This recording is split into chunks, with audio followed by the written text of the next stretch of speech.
विकसित भारत का लक्ष्य लेकर के हम निकले हैं। साथियों, विकसित भारत के संकल्प की सिद्धि में पूर्वोदय का बहुत बड़ा महत्व है। जब भारत समृद्ध था, आर्थिक, राजनीतिक और सांस्कृतिक सामर्थ्य के चरम पर था, तो उसके 3 मजबूत स्तंभ थे। ये स्तंभ थे अंग यानी आज का बिहार, बंग यानी आज का बंगाल, और कलिंग यानी आज का उड़ीसा।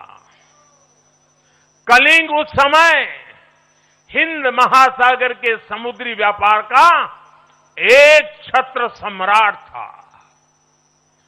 कलिंग के बंदरगाह पूरे एशिया तक भारत के उत्पादों को पहुंचाते थे। वही अंग सूत, रेशम और अन्य व्यापार के साथ साथ नालंदा और विक्रमशिला जैसे एजुकेशन सेंटर्स का भी हब था। और बंग वो सांस्कृतिक धरती थी जहां से भारत की आत्मा की आवाज उठती थी। साथियों, गुलामी के कालखंड में जैसे जैसे समृद्ध भारत के मजबूत पिलर कमजोर होते गए, भारत का सामर्थ्य भी क्षीण होता गया। इसलिए विकसित भारत के निर्माण के लिए इन तीनों स्तंभों का फिर से मजबूत होना बहुत आवश्यक है। और मुझे बहुत गर्व है कि अंग, बंग और कलिंग ने इस महाअभियान के लिए बीजेपी को चुन लिया है, एनडीए पर भरोसा किया है। साथियों, विकसित भारत के निर्माण का एक और महत्वपूर्ण पिलर भारत की नारी शक्ति है। नारी शक्ति अब विकसित भारत के निर्माण में तेजी से आगे बढ़ रही है। लेकिन नारी शक्ति की इस रफ्तार को कांग्रेस और उसके सहयोगियों ने कुछ दिन पहले रोकने का काम किया है। इन नारी विरोधी दलों ने संसद में नारी शक्ति वंदन संशोधन को पास नहीं होने दिया, और इसलिए मैंने कुछ दिन पहले कहा भी था कि महिलाओं के आरक्षण का विरोध करने वाले ऐसे दलों को महिलाओं का आक्रोश झेलना पड़ेगा। आज कांग्रेस, टीएमसी और डीएमके को बहनों बेटियों ने सजा दी है।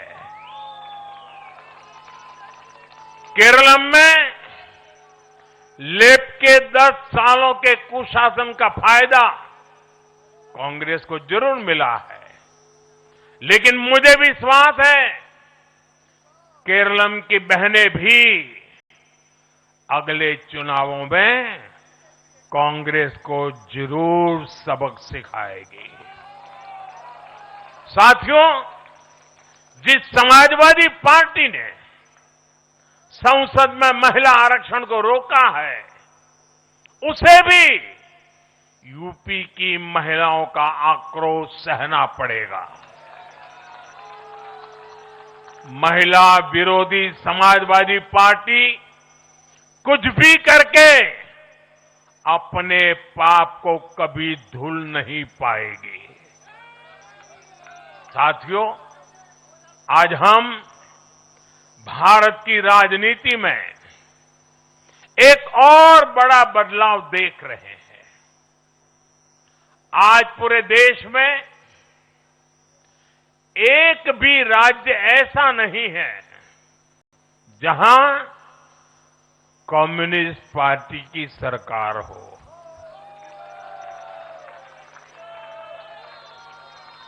एक भी नहीं है।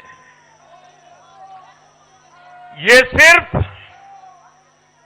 सिर्फ सियासत का बदलाव नहीं है, ये सोच का बदलाव है। ये बताता है कि विकसित होता हुआ भारत किस दिशा में आगे बढ़ना चाहता है। आज का भारत अवसर चाहता है, विकास चाहता है, विश्वास चाहता है। आज का भारत प्रगति चाहता है, स्थिरता चाहता है।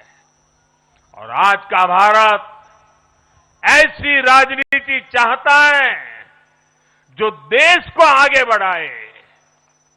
लेकिन साथियों, दुर्भाग्य से आज की कांग्रेस बिल्कुल विपरीत दिशा में चल पड़ी है।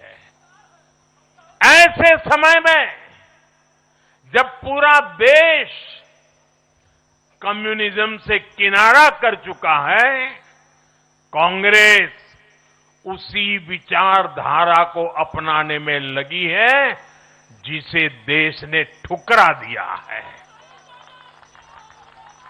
जो माओवाद जंगलों में समाप्त हो रहा है, वो अब कांग्रेस में अपनी जड़ें मजबूत कर चुका है। और इसलिए कांग्रेस अर्बन नक्सलियों का गिरोह बनती जा रही है।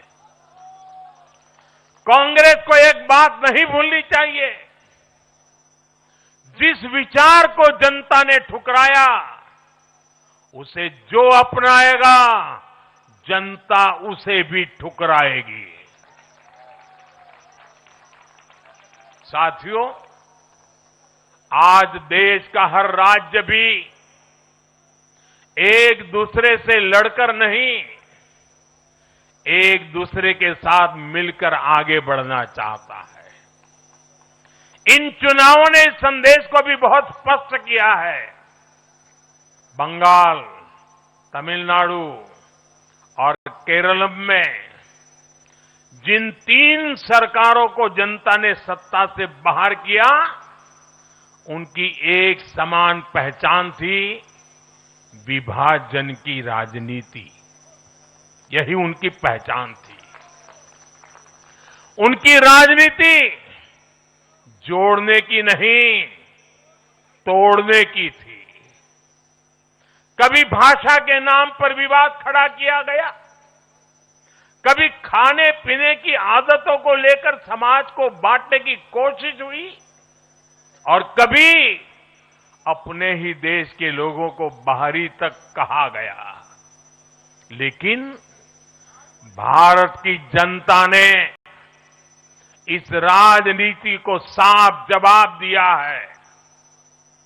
देश ने बता दिया है कि उसे विवाद नहीं, विकास चाहिए, विभाजन नहीं, विश्वास चाहिए।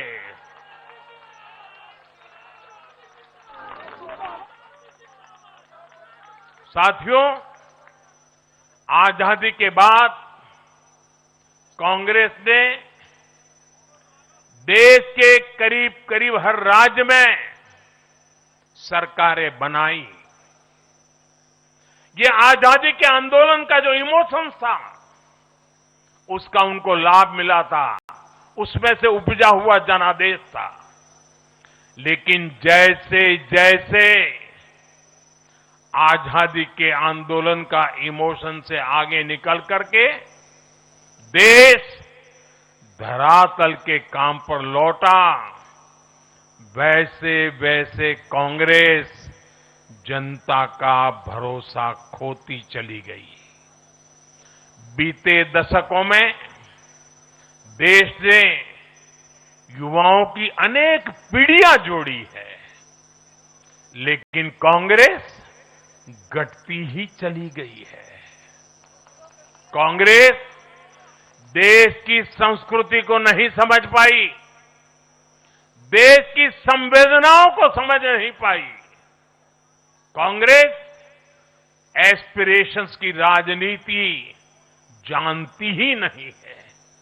साथियों, बीजेपी के लिए भारत और भारतीयता के भाव से बड़ा और कुछ भी नहीं है।